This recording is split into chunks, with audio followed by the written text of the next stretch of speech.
Again, I'm here with Dr. Elaine Aron, the author of the international bestseller, The Highly Sensitive Person and the Highly Sensitive Person in Love.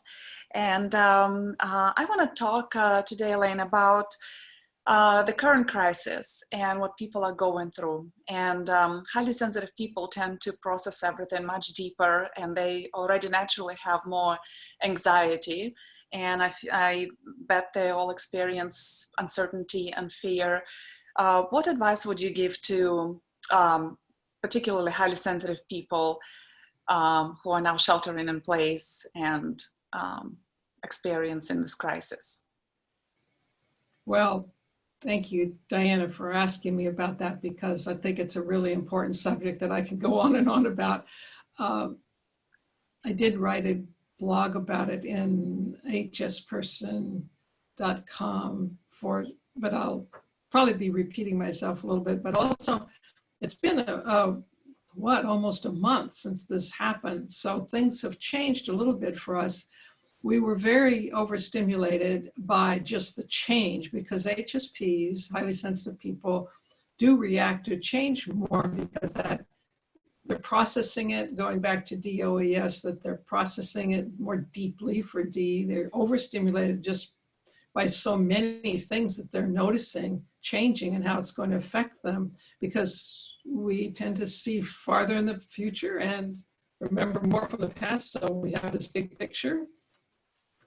And all of this has emotion in it. And you mentioned anxiety. So we do have more anxiety compared to other people. We see more opportunities too. But if we're going to have more emotions, we're going to have more of that. We don't tend to have more depression unless we've had a difficult childhood. So I think that things have settled down a little bit, but now there's more of the fear about when will this end, and the emotions, the grief about how this is impacting other people and possibly ourselves. It's hard to make general statements about highly sensitive people because, well, men are responding differently than men in equal numbers of the two. We have differences in personality. Some are extroverts or high sensation seekers, and they're frustrated by being shut in perhaps more than those who are more introverted or less needing lots of stimulation. And above all, some people are in a situation that is much more difficult. Maybe you're isolated where there's no one with you for day after day after day, or maybe you're shut into a small place with one or maybe a number of other people, maybe a whole family of people. And so that's a different situation.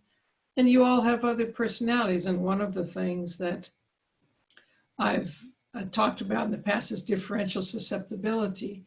So if you've sort of carrying around with you still the burden of past traumas, then those traumas can get called up in this situation. And it's not a time to, well, I'll put it this way. I think some people have talked about this as being a traumatic time, and it's creating trauma for people. And I don't think it has to for highly sensitive people. By the way, I think we're more likely to survive because our survival strategy is to be careful. And that's exactly what's needed right now. But if you're prone to pay attention to things, there's going to be more anxiety. I think it's really important for sensitive people who are in a difficult situation to just realize that and realize it could be traumatic in the sense of what we call dissociation. That's when you begin to get numb, kind of, and you realize that you should be feeling more than you're feeling.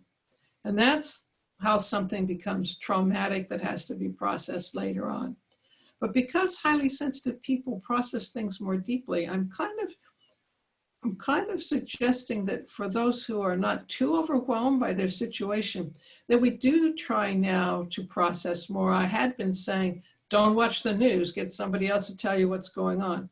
Now I'd say, let that in a little bit more, just so that you do process it, including the emotions of grief, or maybe you're anxious, or maybe you're angry that you're shut in.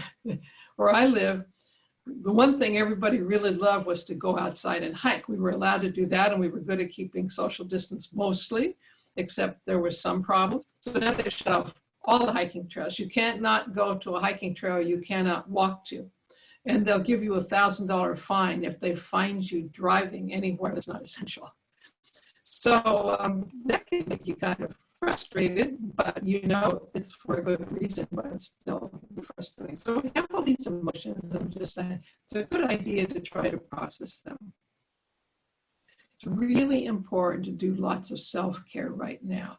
Maybe it's a warm bath, or maybe it's just going outside and just standing outside and being among some trees, or standing with your feet. Sometimes people say stand with your bare feet on grass so that you're really grounded and feel the earth. Because the more time we spend inside, the more we get a little bit separated from our natural selves. And if you're in a place with other people, you must get downtime. So if you have 2 rooms or more, go to a room by yourself and explain to the people why you're doing it, that you'll be better company if you get your separate time.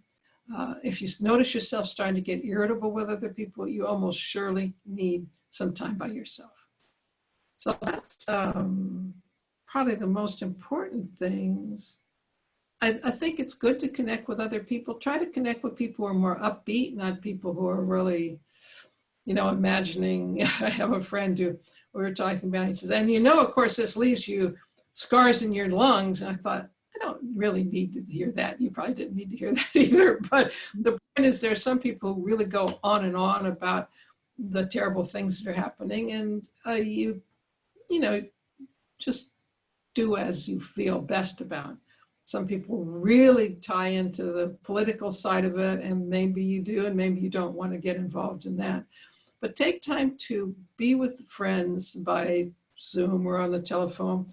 And one thing I suggest is that you talk about stories about yourselves from the past, because this is the big picture.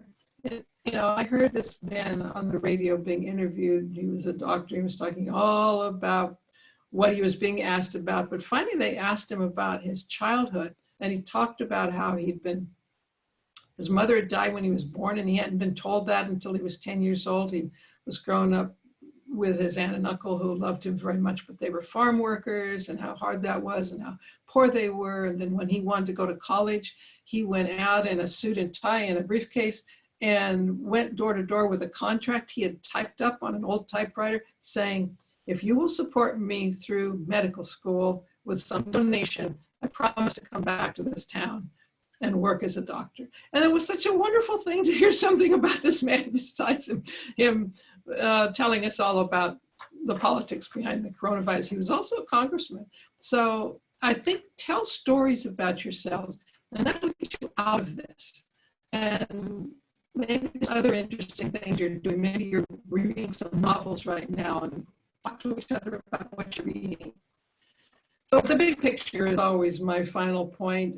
If you feel anxious, look at the actual risk that you're in. Look at how we always recover from these things, even the whole planet. So we had a huge financial meltdown in 2008, but we totally recovered from that, or almost totally. And we had a huge pandemic in 2018. My grandmother died in that. Long forgotten now. So we're having something big now.